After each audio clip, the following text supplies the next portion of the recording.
ایک غریب لکڑہارا جنگل کے قریب رہتا تھا۔ وہ روز جنگل میں جاتا، لکڑیاں کاٹتا اور اسے شہر میں لے جا کر بیچ دیتا تھا۔ وہ اس سوچ کے ساتھ زمین بھی کھودتا تھا کہ کبھی شاید اس میں سے اسے خزانہ مل جائے اور اس کی زندگی سانور جائے۔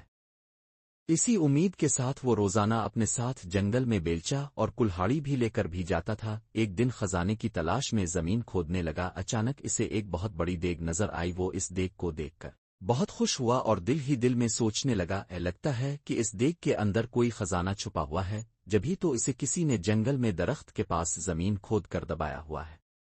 وہ خوشی خوشی دیگ کی طرف بڑھا تاکہ اس کے اندر ہاتھ ڈال کر خزانے کو دیکھ سکے۔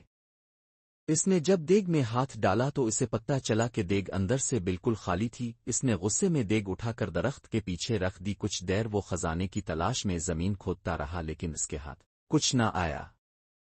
اس نے غصے میں کلہاڑی اٹھا کر درخت کے پاس پھینک دی اور تھک ہار کر درخت کے قریب بیٹھ گیا۔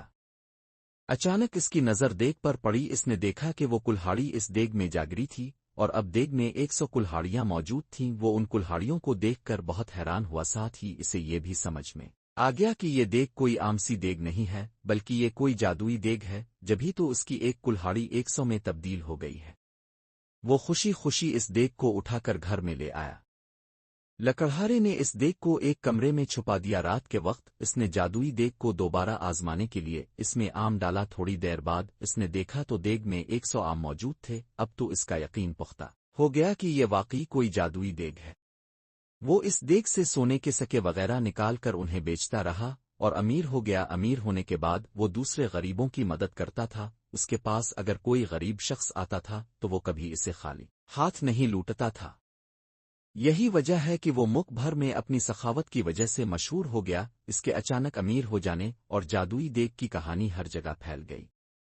اس ملک کے بادشاہ کے پاس بھی اس جادوئی دیگ کی خبر پہنچی۔ بادشاہ بہت لالچی تھا، اس کے پاس اپنا بہت سارا خزانہ موجود تھا، اس کے باوجود اسے مزید خزانے کی ہوس تھی۔ اس نے سوچا کہ یہ دیگ اگر اسے مل جائے تو اس کے خزانے میں مزید اضافہ ہو جائے گا۔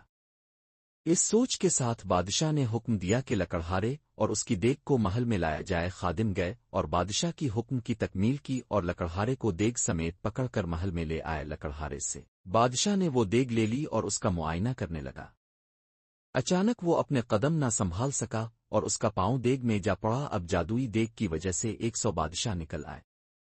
ایک جیسے 100 بادشاہ میں ایک اصلی بادشاہ تھا، باقی جادوئی تھے۔ وہ سب دیگ کے حصول اور لالچ کی وجہ سے ایک دوسرے سے لڑنے لگے۔ یوں سب نے ایک دوسرے کو جادوئی دیگ کے لالچ میں قتل کر دیا۔